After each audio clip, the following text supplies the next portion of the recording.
আসসালামু আলাইকুম রহমতুল্লাহি ওবরাকাতু।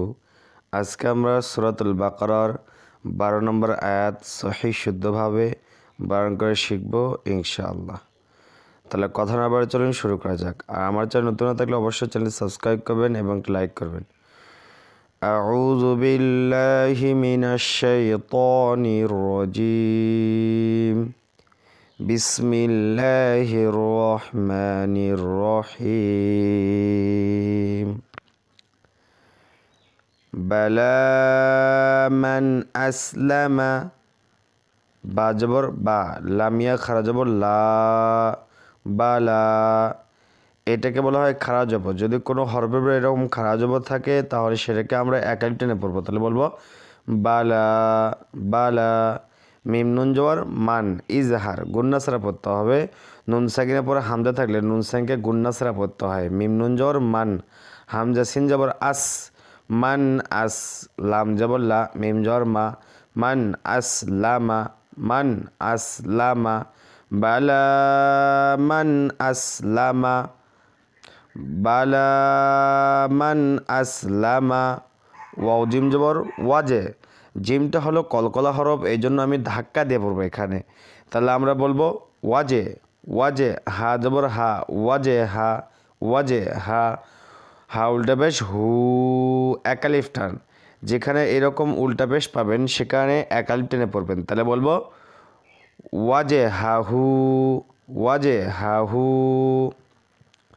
বালা মান আসলামা ওয়াজহাহু। লাম লাম যে লিল, লাম খারা যাব লা, লিল্লা। হাজের হি, লিল্লাহি, লিল্লাহি। বালা মান আসলামা ওয়াজহাহু লিল্লাহি। ওয়াজর ওয়া, হাপেশ হু, ওয়াহু, ওয়াজবর ওয়া, ওয়াহু ওয়া, ওয়াহু ওয়া। মিম হাপেশ মুহ, সিনজে সি, মুহ সি, মুহ সি। নুন দুই পেশ নুং, ইকফা। দেখেন তানবিনের পর যদি ফা থাকে, আরেকটা সহজ পদ্ধতি হলো যদি নুন সাকিন অথবা তানবিন, এখানে তানবিন হচ্ছে তানবিন দিয়ে বলি, যদি তানবিনের পরে হামজা হা, আইন হা, ওয়াইন খ, এই 6 হরফের কোনো একটা হরফ যদি থাকে তাহলে তানবিনকে গুন্না ছাড়া পড়ব। আর যদি হামজা হা, আইন হা, ওয়াইন খ এই 6 হরফের কোনো একটা হরফ যদি না থাকে সেক্ষেত্রে আমরা নাকের ভিতরে লুকা গুন্না করে পড়ব। দেখেন এখানে 6 হরফের কোনো একটা হরফ নাই, ফা রয়েছে, সেক্ষেত্রে আমরা নুনটাকে আমরা গুন্না করব। তাহলে বলবো নুন দুই পেশ নুং, অনেশ্বর দে নুং, মুহসিনুং, ওয়াহুয়া মুহসিনুং। ফাজর ফা, লাম জবল্লা, ফালা। হা উল্টা পেশ হু। এখানে আমরা 3 আলিফ টেনে পড়বো। যদি কোনো হরফের উপরে এরকম চিকন চিহ্ন পাওয়া যায় বামে লম্বা হামজা, সেক্ষেত্রে সেখানে আমরা 3 আলিফ টেনে পড়বো। তাহলে বলবো ফালা হু। হামজা জিম জবর আজে। জিমটা হলো কলকলা, কলকলা হরফ। কলকলা অর্থ ধাক্কা দিয়ে পড়া। তাহলে জিমটা আমরা ধাক্কা দিয়ে পড়বো। তাহলে বলবো হামজা জিম জবর আজে, র পেশ রু, আজে রু। হা উল্টা পেশ হু, আজে রুহু। উল্টা পেশ থাকলে একা টেনে পড়তে হয়। ফালা, সরি, ফালাহু আজে রুহু, ওয়াহুয়া মুহসিনুং ফালাহু আজে রুহু। আইন নুন জেরে ইং, ইকফা। নুন সাকিব দাল রয়েছে, 6 হরফে কোনোটা হরফ নাই। তাই ইং, দাল জবর দা, রবা জবর রব্বাজের বি, রব্বি। হা খারাজের হি। দেখেন খাজে রয়েছে, এখানে আমরা একাল টেনে পড়বো। তাহলে বলবো রব্বিহি, ইং দা রব্বিহি। ইং নাকি মধ্যে গুণ হবে। তাহলে ওয়াহুয়া মুহসিনুং ফালাহু আজরুহু ইনদা রাব্বিহি, ইনদা রাব্বিহি। ওয়াজর ওয়া, লামের জল্লা, ওয়ালা। জবর বসে খালি আলিফ, এক আলিফ টান। খ ওয়াজর খৌ, ফা দুই পেশ ফুন, ওয়ালা খাউফুন। আমি বলছিলাম না আগে, যদি তানবিনের পরে অথবা নুন সাকিনের পরে 6 হরফ থাকে, যেরকম হামজা হা, আইন হা, গইন খ। দেখেন তো এই 6 হরফের মধ্যে আইন কি আছে? হামজা হা, আইন হা আছে না?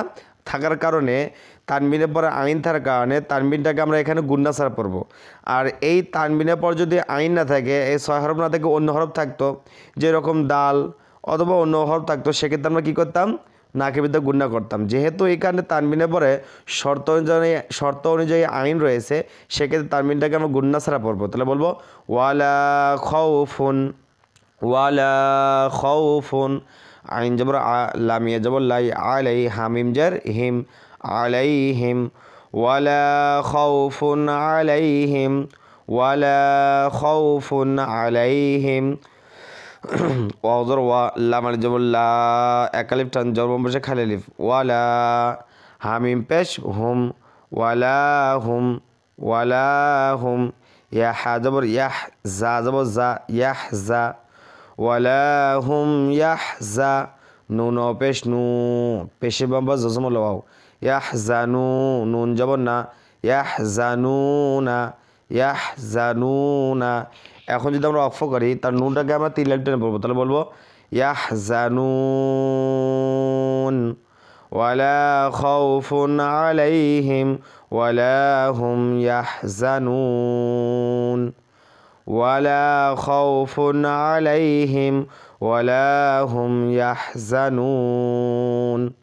তাহলে এখান থেকে পড়ি বালা মান আসলামা ওয়াজহাহু লিল্লাহি ওয়া হুয়া মুহসিনুন ফালাহু আজরুহু ইনদা রাব্বিহি ওয়ালা খাউফুন আলাইহিম ওয়ালা হুম ইয়াহজানুন। তাহলে আজকে ভিডিও এই পর্যন্ত। যদি ভালো লাগে অবশ্যই চ্যানেল সাবস্ক্রাইব করবেন এবং লাইক করবেন। আসসালামু আলাইকুম ওয়া রাহমাতুল্লাহি ওয়া বারাকাতুহু।